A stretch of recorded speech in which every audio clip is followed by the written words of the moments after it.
Salve, salve, minha gente. Professor Pietro aqui para mais um tópico da unidade 1 da disciplina de Algoritmos e Lógica de Programação 2. E agora a gente vai falar de operações de entrada e saída de dados. É muito comum que a gente tenha que fazer interação com o usuário, ou muitas vezes o nosso programa vai ter que fazer interação com outros programas, com arquivos, e isso tudo é feito através de operações de entrada e saída.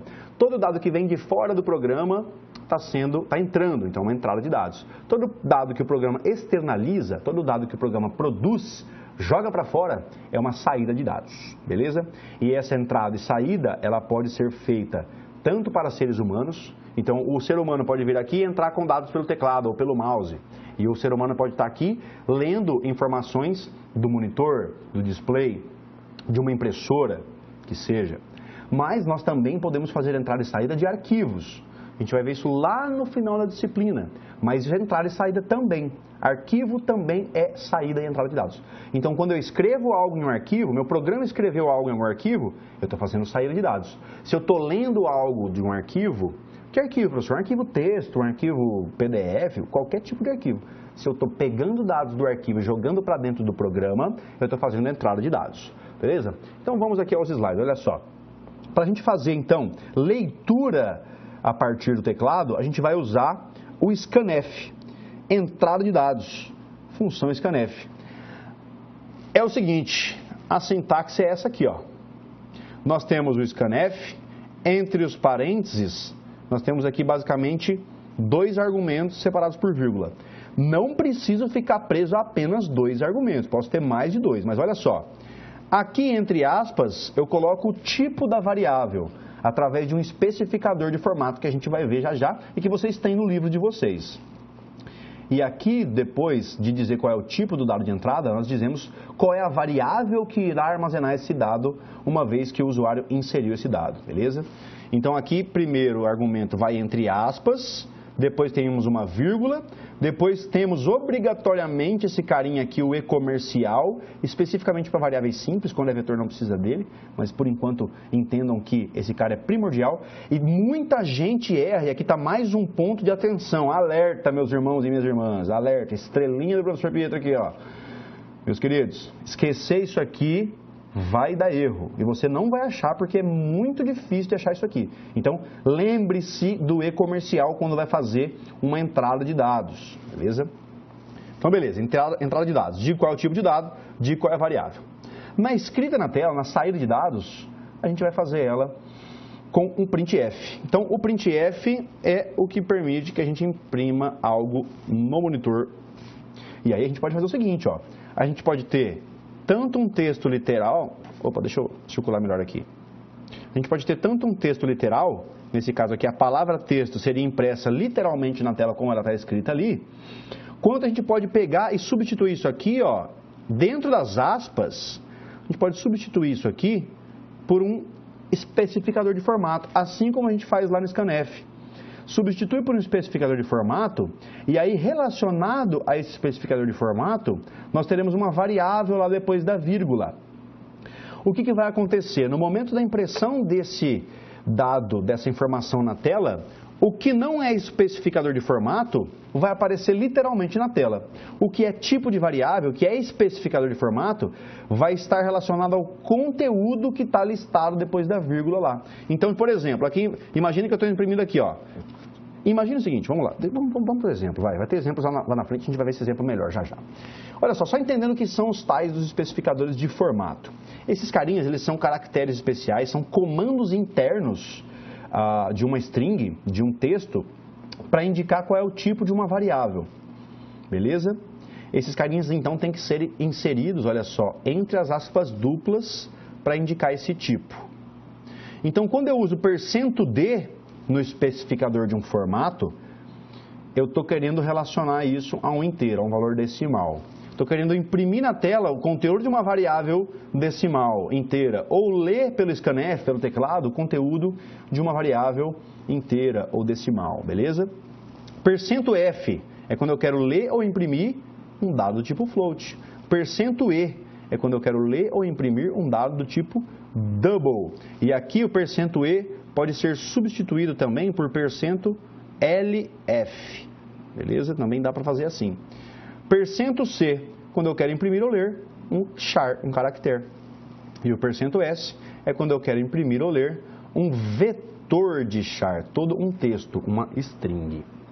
Além dos especificadores de formato, nós temos aqui os comandinhos internos que fazem aí, digamos que a tabulação do nosso texto.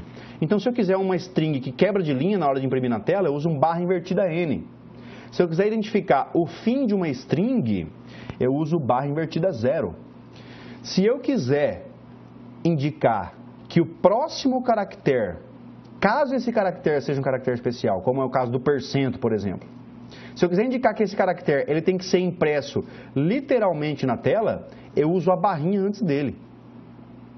Beleza? Olha só, aspas simples, espaço, aspas simples, indica um espaço na tela. /T, dá um tab, dá uma tabulação, dá um recuo. /B, dá um backspace, é um tab ao contrário, é um retrocesso. /F, pula de página no formulário do prompt de comandos. Então, vamos ao exemplo agora de fato para vocês entenderem de volta qual é a questão dos especificadores de formato na hora de ler ou escrever dados na nossa tela. Então, olha só, incluir as minhas bibliotecas. Quando eu incluo o stdio.h, eu vou poder fazer impressão, leitura do teclado, ou seja, vou poder fazer entrada e saída. Tá? E o stdlib vai ter algumas funçõezinhas de chamada de sistema, que nesse programa eu não utilizei, mas como eu disse a vocês, eu já deixo sempre inclusas essas bibliotecas para facilitar a nossa vida, caso o nosso programa fique muito grande no final e eu não queira ficar perdendo tempo incluindo biblioteca e tal. Então, olha só, na linha 4, lógico, primeiro, entre as linhas 3 e 8, eu defino o meu main, não é isso? Na linha 4, o que eu faço? Ó, eu crio uma variável do tipo inteira, que é a idade. Beleza? Na linha 5, eu imprimo um troço na tela aqui. Ó, senhor usuário, para o usuário saber o que fazer também, né? Senão fica piscando um cursorzinho preto no monitor lá e o usuário não sabe o que fazer. Então eu dou uma instrução para o usuário. Usuário, digite a idade. Esse texto aqui, ó, digite a idade, dois pontos, ele vai ser impresso literalmente na tela como ele está escrito aqui. Tá? Então aparece na tela para o usuário, digite a idade. E aí eu, professor Pietro, programador aqui, ó, eu coloquei um /N. Porque daí a máquina imprime isso aqui na tela e pula de linha. Para ficar mais bonitinho, mais bem formatadinha a saída lá para o usuário. Beleza? Então na linha 5 imprimimos a mensagem para o usuário. Na linha 6, agora muita calma na linha 6, a gente está fazendo uma entrada de dados. Estou pedindo para o usuário inserir um dado do tipo inteiro.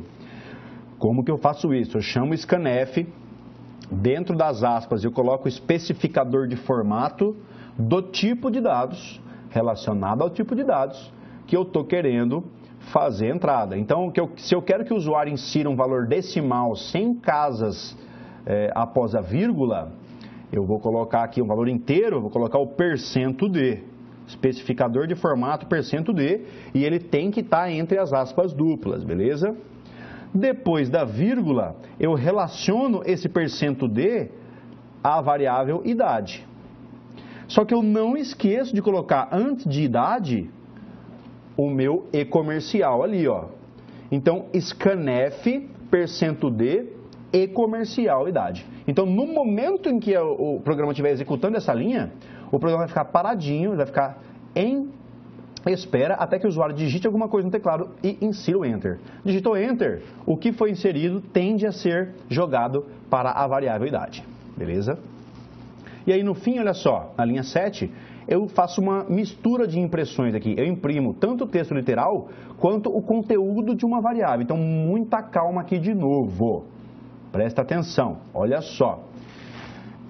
O que está dentro das aspas é o texto que eu quero imprimir na tela. E aí, olha só, esse texto aqui, ó, a idade digitada foi igual. Esse texto daqui até aqui, olha só, de A até o igual, é um texto literal que vai ser impresso na tela sem problemas, de maneira literal, do jeitinho que a gente escreveu aqui. Só que, quando o programa encontra esse %d aqui, ele não imprime %d na tela. Ele encontra isso aqui e entende que isso aqui é um especificador de formato relacionado a um dado numérico decimal inteiro sem casas após a vírgula. E aí ele vai olhar para esse carinha e falar, tá, é um dado desse tipo, mas o que eu quero fazer? Eu quero imprimir o conteúdo de quem? E aí ele vai procurar depois da vírgula qual é a variável que está relacionada a esse especificador de formato. Então, por exemplo, vamos fazer um teste de mesa rapidinho aqui, ó. Digamos que aqui a gente tem a memória do computador, ó, tá? Aqui na memória eu tenho minha variável idade. Aí beleza. Aparece na tela para o usuário lá. Digamos que aqui é a nossa tela, ó. Aqui embaixo está a nossa tela. Aparece para o usuário. Digite a idade. Digite a idade, 2 pontos. Ó, tem um barra N, quebrou de linha. Aí, o usuário vai ser solicitado a inserir. Quando o usuário insere, como eu quebrei de linha, vai aparecer na tela lá o que o usuário digitou. Digamos que o usuário digitou 18, ó. Digitou 18 e deu Enter. Digitou 18 e deu Enter, quebrou de linha de novo. E lá na memória, a variável idade passa a valer 18. Tá? Beleza, a gente foi agora para a próxima linha, que é a linha 7. E aí ele vai imprimir o que na tela? Ele vai imprimir o seguinte, ó. A idade digitada foi. E aí ele encontra um %d que está relacionado à variável idade. Quanto vale idade? Idade vale 18. Então na tela aparece 18 para o usuário. Beleza? É isso que é entrada e saída para nós. Então durante a execução do programa, olha só, ia aparecer isso aqui, ó, digita a idade, ia ficar esperando lá para o usuário digitar. O usuário, nesse caso, digitou 29, e aí, olha o que aparece na tela, a idade digitada foi 29. Belezinha? Com isso, encerramos a unidade 1 do livro de Algoritmos e Lógica de Programação 2. A gente se encontra na próxima unidade. Até mais!